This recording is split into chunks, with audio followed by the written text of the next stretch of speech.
Assalamualaikum, salam sejahtera, selamat pagi. Saya Iqbal Yusof, selamat datang ke Sarawak Insight. Seperti semua sedia maklum, menerusi Sarawak Insight, kita akan terus bawakan kepada anda segala perkembangannya ataupun segala kupasannya menjelang pilihan raya negeri ke-12 Sarawak.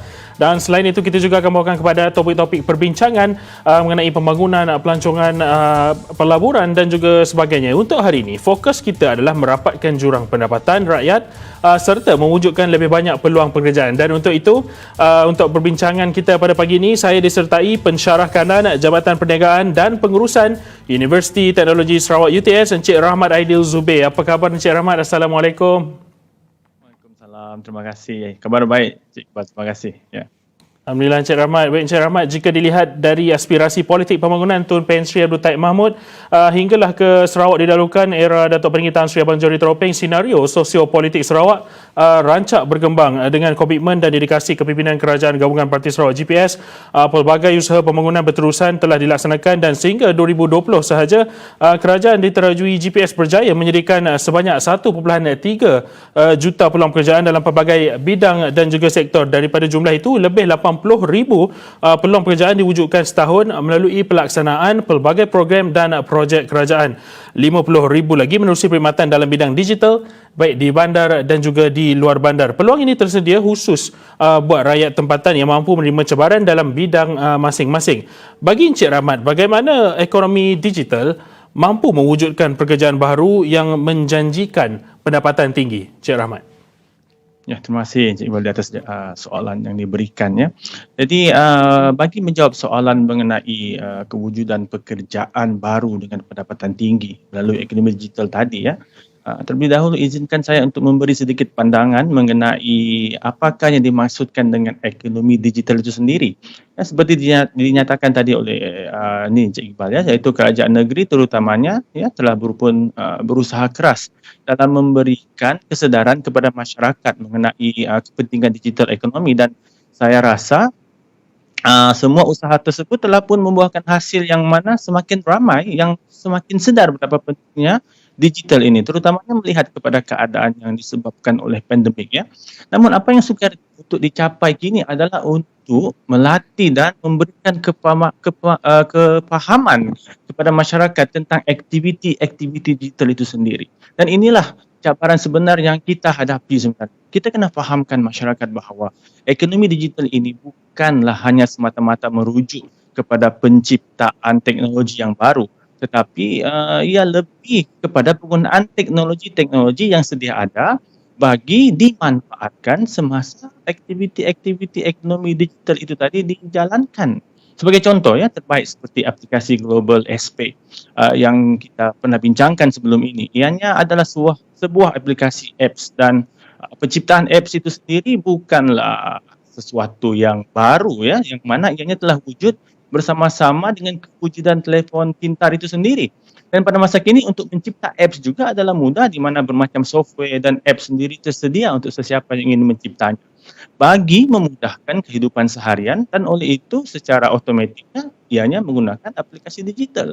Oleh itu, untuk menjawab soalan itu tadi, ingin saya nyatakan di sini bahawa sekiranya ekonomi digital telah pun difahami dan diterima masyarakat sebagai satu norma hidup baru, secara sendirinya prestasi perniagaan meningkat. Oleh itu, ekonomi akan meningkat.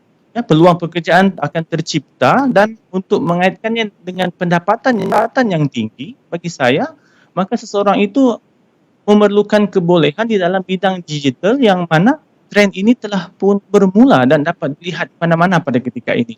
Dan di sini saya ingin tekankan sekali lagi bahawa yang bidang digital ini lebih menumpukan kepada kemampuan seseorang itu untuk mengaplikasikan digital di dalam aktiviti mereka, dan terutamanya di dalam aktiviti perniagaan itu sendiri.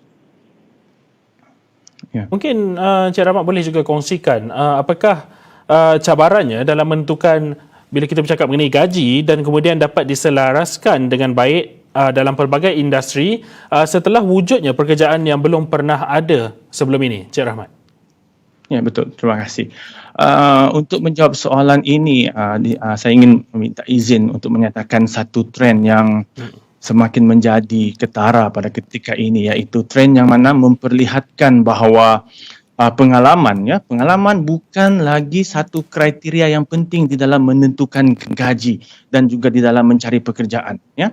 Tren-tren ini telah pun lama dilihat di negara-negara maju dan sekarang ini semakin menular ke negara jiran, ya, terutama di Singapura sebagai contoh, dan semestinya juga pada suatu hari nanti akan berlaku di negara kita. Menyebut tentang negara maju, ya. Mari kita lihat syarikat-syarikat terbesar dunia seperti Facebook yang memiliki Instagram dan WhatsApp. Bagaimana pula melihat pada Google, ya, sebagai enjin pencari terbesar dunia dan platform pemasaran utama, ya. Purata umur pekerja Facebook dan juga Google ini sekali kita lihat mereka adalah berumur dari 18 hingga 24 tahun, ya. 18 dan 24 tahun di negara kita merupakan golongan yang masih berada di alam pendidikan dan semestinya pengalaman bukanlah kekuatan mereka. Tetapi tren terbaru ini cuba memberitahu kita bahawa bakat dan kemampuan akan menjadi kriteria terpenting di dalam penentuan gaji dan juga penentuan pekerjaan. Oleh itu sekiranya kita kaitkan umur, muda, bakat dan kemampuan itu tadi, maka ianya adalah amat berkait rapat dengan kemampuan di dalam bidang pendigitalan, ya, yang mana amat sinonim dengan golongan muda pada masa kini. Cik Bagi Rahmat, saya. bagaimana pula dengan mereka yang melakukan kerja-kerja tradisional, sepertinya antaranya macam kerani tadbir ataupun jawatan-jawatan lain yang sudah wujud berpuluh tahun lamanya. Apakah mungkin yang perlu mereka lakukan agar mereka dapat keluar daripada kepompong itu dan menerokai bidang-bidang baru bagi menambah nilai mereka dalam pasaran pekerjaan? Ya, betul. Satu, ya, untuk mengaitkan dengan menjawab soalan tadi, ya. Satu kelebihan digital adalah selain yang saya nyatakan tadi, iaitu tidak semestinya berkaitan dengan penciptaan teknologi baru dan moden. Salah satu lagi kelebihan digital ini adalah ia boleh dikaitkan dengan apa sahaja bidang pekerjaan yang ada. Sebagai contoh, ya, yang saya nak berikan di sini tadi, iaitu yang telah diberikan tadi, iaitu kerani tadbir tadi, ya. Jadi bayangkan seorang kerani tadbir yang mampu mengumpul, memproses dan menterjemah data yang diuruskannya sehari-hari secara digital. Dengan maklumat yang diperoleh oleh kerani tadbir tadi, dia akan mampu memberikan kerja dengan lebih berkesan dan produktif dan pada masa yang sama memberikan cadangan-cadangan yang bernas dan baik kepada syarikat sekiranya mempunyai kemampuan ini, ya. Jadi bayangkan seorang kerani tadbir yang mampu mencipta kandungan digital pula, ya. Kelebihannya di dalam mengetahui selok-belok pengurusan syarikat, menjadikan seorang kerani itu sebenarnya adalah seorang pekerja di syarikat yang paling layak untuk memasarkan dan mempromosikan syarikat secara digital dengan lebih berkesan. Dan semua ini dikaitkan dengan tren pada masa kini, iaitu multi-talented atau multitasking, ya. Jadi inilah yang mereka perlu lakukan, berusaha untuk tetap relevan di dalam pasaran. Baik, Cik Rahmat, macam mana pula dengan usaha mewujudkan satu ekosistem untuk pekerja menambah nilai mereka dengan mempelajari apa yang kita katakan sebagai ilmu baru, Cik Rahmat? Ya, terima kasih, ya. Okey, untuk menjawab soalan ini saya ingin mengajak semua, ya, agar untuk berfikiran secara lebih positif sebenarnya, iaitu ianya adalah amat mudah untuk dilakukan, ya.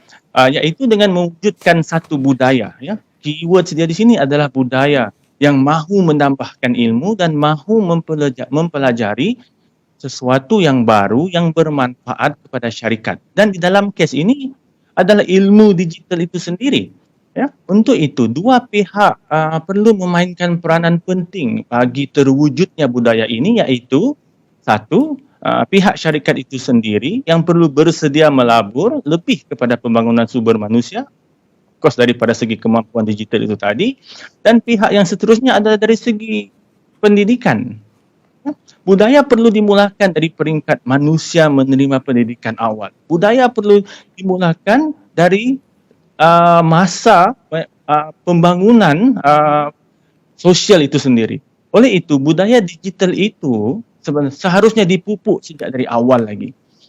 Contohnya, budaya melihat kepada pentingnya dan faham terhadap keperluan bakat meneruskan data yang mana pada ketika ini kemungkinan sistem pendidikan kita hanya memfokuskan pengurusan data secara saintifik, iaitu di dalam bidang komputeran dan kejuruteraan, tapi mungkin kurang diterapkan ke dalam bidang-bidang pendidikan lain seperti arts dan social science, ya, yang mana data itu perlu ditumpukan bukan sahaja dari segi pengumpulan dan pemprosesan, tetapi yang paling penting adalah kemampuan mereka untuk menterjemah, iaitu dapat mencari masalah dan seterusnya penyelesaian melalui proses pengurusan data itu tadi. Jadi ini juga dipanggil sebagai pemikiran analitik, ya.